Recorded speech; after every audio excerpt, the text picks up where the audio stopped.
be it caste or a communal violence, they stall the growth of the nation. It means कि यह statement जो है हमारे देश के प्रधानमंत्री नरेंद्र मोदी के द्वारा कहा गया है, जिसका मतलब होता है कि चाहे किसी भी प्रकार की सांप्रदायिक हिंसा हो या दंगे हो, वह किसी भी देश के किसी भी राष्ट्र के ग्रोथ पे, विकास के ऊपर बाधा उत्पन्न करते हैं। और वैसा ही कुछ अभी हमें हाल ही में देखने को नजर आया है हमारे भारत के पड़ोसी देश नेपाल में, जो कि हमारे बिहार से भी सटा हुआ जिसकी सीमा है, जहां हम देख रहे हैं कि इसके कारण हमारे बिहार के भी कई जिलों में हाई अलर्ट जारी कर दिए गए हैं। खासकर सीतामढ़ी इससे थोड़ा प्रभावित भी रहा है, रक्सौल वाला एरिया इससे प्रभावित रहा है। और इसी क्रम में अगर हम लोग बात करते हैं कि नेपाल में जबरदस्त तरीके से एक हिंसा उत्पन्न हो रही है। बीते दिनों में आप सब ने कभी ना कभी कहीं ना कहीं इस खबर को जरूर सुना होगा कि नेपाल में एक बिल पास होता है।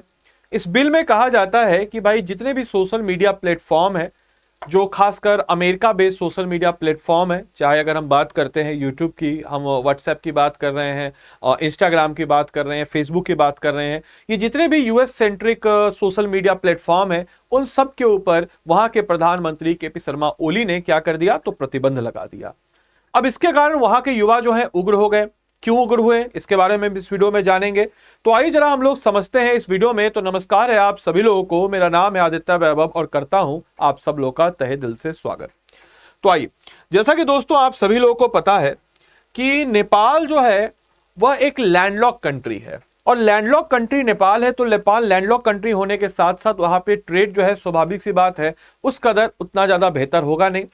नेपाल जो है हमारे ऊपर हाईली डिपेंडेंट हुआ करता है। इनफैक्ट अगर मैं ये कहूं कि आज से 10 साल 15 साल पहले तक लगभग 90% से ज्यादा उसकी डिपेंडेंसी हमारे ऊपर ही थी, तो गलत नहीं होगा। बीते कुछ दिनों में नेपाल के साथ थोड़े रिश्तों में तनातनी हमें नजर आई है, खासकर बॉर्डर डिस्प्यूट्स को लेकर के, क्योंकि नेपाल को हम देखते हैं कि चाइना द्वारा थोड़ा इन्फ्लुएंस्ड है। हालांकि अभी भारत और चाइना के बीच में जो तस्वीर है पहले की तरह नहीं रही है, अब उसमें थोड़ा सा सुधार हुआ है। तो नेपाल वाला टेंशन भी कहीं हद तक मुझे लग रहा है कि कहीं ना कहीं आने वाले वक्त में खत्म होगा, क्योंकि इंटरनेशनल रिलेशन का सीधा सीधा एक वसूल होता है कि there is no permanent enemy and there is no permanent friends. यानी कि आपका कोई भी लंबे समय तक या फिर कोई एकदम अस्थाई दोस्त नहीं हो सकता है, या फिर कोई अस्थाई दुश्मन नहीं होता है। ये जियोपॉलिटिक्स के डायनेमिक्स जो है वो हमेशा बदलते रहते हैं। और अभी हाल ही में हमने देखा है, या फिर कुछ देर पहले जब मैं इस वीडियो को रिकॉर्ड कर रहा हूं, तो भी कुछ देर पहले ही वहां के प्रधानमंत्री और साथ ही साथ वहां के राष्ट्रपति, और इसके अलावा हम अगर देखते हैं कि वहां पे कई सारे जो मंत्री हैं, उन सबके पार्लियामेंट में जाकर के लिटरली जो है उनको मारा पीटा गया है। कई सारे मंत्रियों को, कई सारे वहां के जो मिनिस्टर्स और टॉप ऑफिशियल्स हैं, और केपी शर्मा ओली इस्तीफा देकर के सेफ प्लेस पर जाते हैं।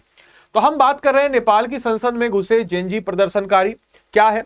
तो नेपाल में हम बात कर रहे हैं सोशल मीडिया की।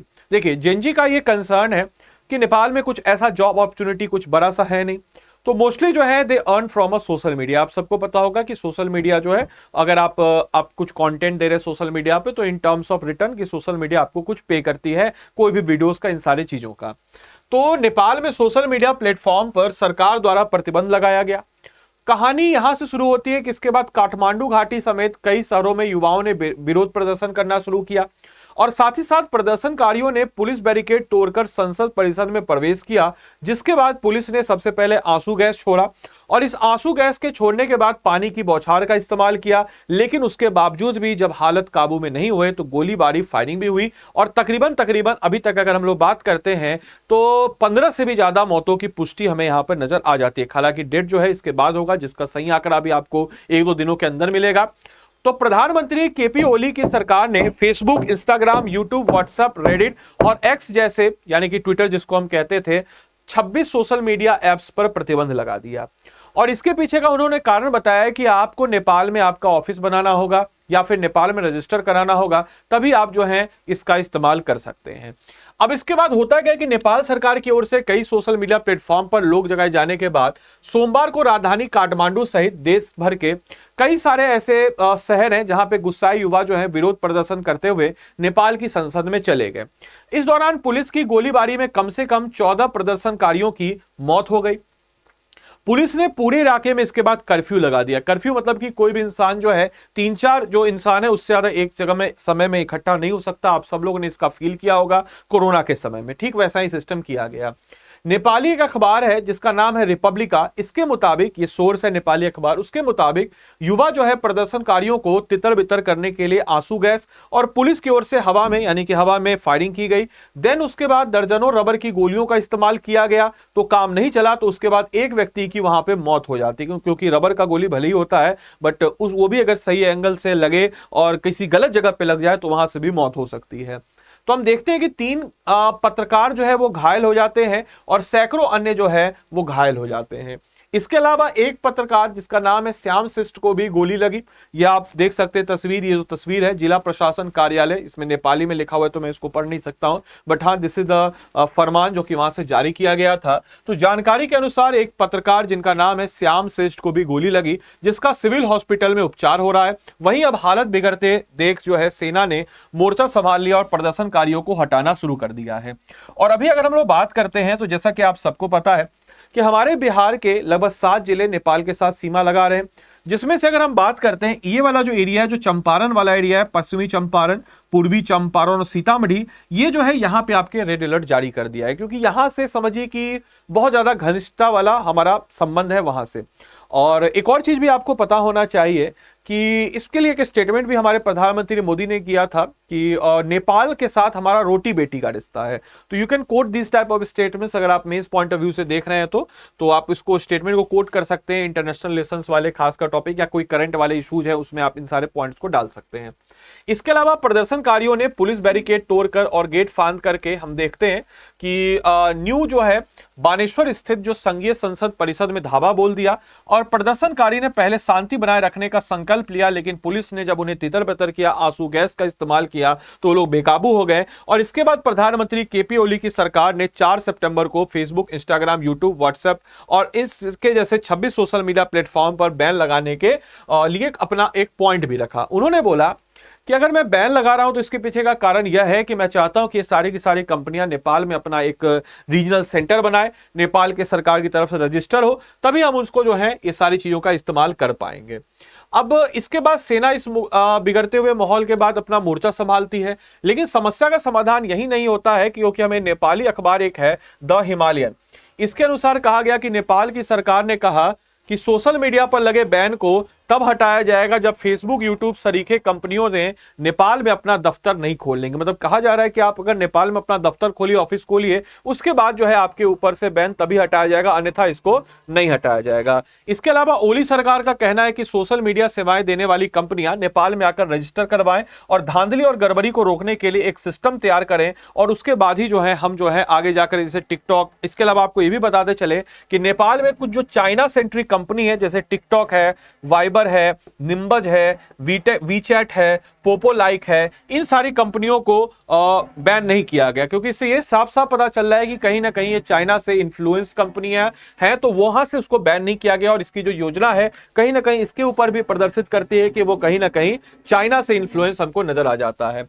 यानी कि जेनजी पहले होते क्या है, तो जेनजी के बारे में आपको बताते चले, जो ऐसे लोग जो 1997 से 2012 के बीच में पैदा हुए उनको हम लोग जेनजी कहते हैं। और यह पीढ़ी जो है डिजिटल तकनीक, इंटरनेट और सोशल मीडिया के युग में बड़ी फैली हुई है, और इसलिए हम लोग डिजिटल जो है नोटिस भी कहते हैं, यानी कि इनको हम लोग जेनजी के नाम से भी जानते हैं। आप में से भी मोस्टली इसी कैटेगरी के होंगे। आप लोग से अगर फोन छीन लिया जाए तो क्या करने लीजिएगा, एक दिन भी नहीं रह सकते हैं। साथ ही साथ जेनजी तकनीकी रूप से ज्यादा दक्ष होते हैं, यानी कि वो सोशल मीडिया प्लेटफॉर्म जैसे इन सारे के सारे चीजों पे या कंटेंट क्रिएशन पे, इन सब चीजों पे आप देखते होगा कि आज भी आपको जितने भी कंटेंट क्रिएटर यूट्यूब पे नजर आएंगे, mostly they are from a Gen Z. इसके अलावा यह पीढ़ी जो है अपने खुले सोच और नई चीजों को अपनाने में के लिए जानी जाती है, तो इसीलिए इसको जेनजी का प्रोटेस्ट था। हालांकि समय के साथ ये हाईली पॉलिटिक्स हो गया, पॉलिटिकल हो गया, क्योंकि हम देखते हैं कि कई सारे लोग जो है इसमें पार्टिसिपेट करते हैं, और उसके बाद हम देखते हैं कि ये प्रदर्शनकारी करते हैं, और दूसरी बात अपोजिशन की तरफ से भी यहाँ पे हम देखते हैं कि सपोर्ट इनको मिलता है। और जिसका सिविल हॉस्पिटल में इलाज भी चला, इसमें काफी ज्यादा गोलीबारी होती है, जिसमें हम देखते हैं कि श्याम शिष्ट को भी गोली लग जाती है। और वहीं अगर हम बात करते हैं कि हालत बिगड़ते देख सेना ने इसके बाद मोर्चा भी संभाला, लेकिन तब तक जो है चीजें अपने हाथ से निकल जा गई थी। तो बाकी आप लोग का क्या इसमें विजन है, क्या प्रतिक्रिया है, जरूर कमेंट बॉक्स में बताएं। साथ ही साथ सारे बच्चे, आप लोग के लिए आज का होमवर्क है, पटना में स्थापित अनुशीलन समिति की शाखा के संचालक का दायित्व जो है किसको सौंपा गया था, इस क्वेश्चन का उत्तर आप लोग कमेंट बॉक्स में जरूर बताएं। और साथ ही साथ आप लोग, क्योंकि नेपाल से रिलेटेड प्रश्न है, तो आप बताएंगे कि बिहार का कौन सा जिला ऐसा है जो नेपाल के साथ सबसे लंबी सीमा लगाता है और बिहार का कौन सा ऐसा जिला है जो नेपाल के साथ सबसे छोटी सीमा लगाता है। इसका उत्तर कमेंट बॉक्स में दें। साथ ही साथ इस क्लास की पीडीएफ आपको इस टेलीग्राम ग्रुप पे नजर आएगी। You have to just scan this Telegram group. आपको इस टेलीग्राम ग्रुप को स्कैन कर लेना है और जुड़ जाना है, या फिर टेलीग्राम पे जाकर के बीपीएससी कंटेंट वाला लिखिएगा और क्लास के साथ जुड़ जाइएगा और क्लास की पीडीएफ आपको यहीं मिलेगी।